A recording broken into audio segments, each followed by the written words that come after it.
Tibullus, Elegies, Book 1, Part 2. Poor neat boy, discipline fresh misery with drink, letting sleep invade these tired defeated eyes, and when the wine god in his strength has hit me on the temples, see that no one wakes me while unhappy love's at rest. For now a cruel sentinel stands watch upon my girl, and her heavy door is shut and firmly barred.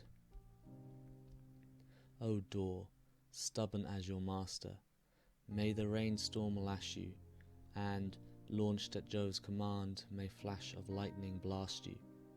Please, door, just open for me, moved by my complaining, but silence as you swing on slowly turning hinge. Forgive me if I cursed you in my infatuation. Let the curses light on my own head. It's right you should remember all my prayers and promises when I hung those garden flowers on your post. You too, Delia, be bold and trick the guard. You must do and dare, for Venus helps the brave. She favours the young man who reconnoitres a new threshold, and the girl who opens a door with homemade key. She teaches the withdrawal by stealth from the soft bed, the inaudible positioning of feet, the conference by nod in the presence of a husband, concealment of sweet words and signals prearranged. Her teaching's not for everyone, but only those with courage and capacity to rise in the shadow of the night. Look, when in the dark I wander through the city streets distraught, and stops me meeting anyone who stabs me in the back or steals my clothes for a living. The love possessed are sacred, safe to wander where they will. To fear no ambush is their privilege. In the freezing winter's nights no frost can bite me, no rain can damp me, though it falls in floods. No harm in present hardships if my Delia turns the lock and calls me silently with one finger. Male or female, should you meet me, look the other way. The thefts of love are sacred, that is Venus's will. Do not scare me with your footstep. Do not ask my name or shine your torches near me. Any accidental witness is to hide the truth, and by all the gods deny his memory. For every telltale shall be taught that Venus is the daughter of blood and raging sea.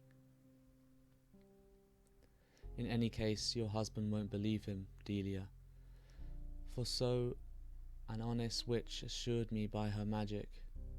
I have seen her drawing down the stars from heaven. Her chanting can reverse the river's flow.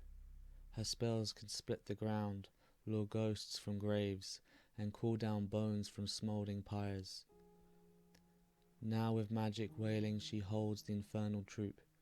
Now with sprinkled milk orders their return. When she pleases she can drive the clouds from sullen skies.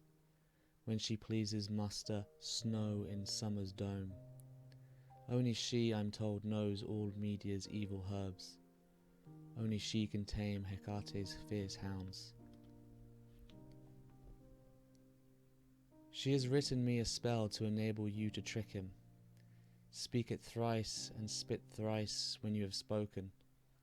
He'll then believe no story anyone may tell of us, not even his own eyes if he captures us in bed. But keep away from other men, he'll see everything else. I'm the only one he will never notice. The same which even promised, though it passes my belief, by her spells or herbs to free me of my love. She fumigated me with pitch pine on a moonlight night, and slaughtered a black victim to the gods below. I prayed that love be mutual, not absent altogether. How could I ever wish to live without you? Steel-hearted was the man who had you for the asking, but chose the fool to follow arms and plunder. Let him drive Cilician prisoners in their crowds before him, and pitch his camp in captured territory, and case from head to foot in gold and silver armour, parade before the public on his charger. Myself, if I could only be with you, my Delia, I'd yoke the oxen, feed the flock on the familiar hill. So long as I could hold you prisoner in tender arms, my sleep would be soft on the natural ground. What's the good of lying lovelorn on a purple couch, when the night arrives with wakefulness and weeping? For neither feathers then, nor painted coverlets, nor sound of quiet water can bring sleep. Has word of mine profaned the majesty of Venus, and is my tongue now paying the price of blasphemy? Can I be accused of defiling the gods' temples, or of stealing garlands from their holy hearths? If guilty, I'd not hesitate to fall down on my face in the porch and kiss the consecrated threshold, to crawl in penance on my knees and beat my wretched head against the holy door. But you, who heartlessly deride my sufferings, beware, your turn will come, that God won't punish me forever. I have seen the mocker of youth's unhappy love, as an old man yield his neck to Venus's chain, practice pretty speeches in a quivering voice, and try with trembling hand to set his grizzled hair. Nor was he ashamed to serenade his precious girl, and accost her maid in public in the forum.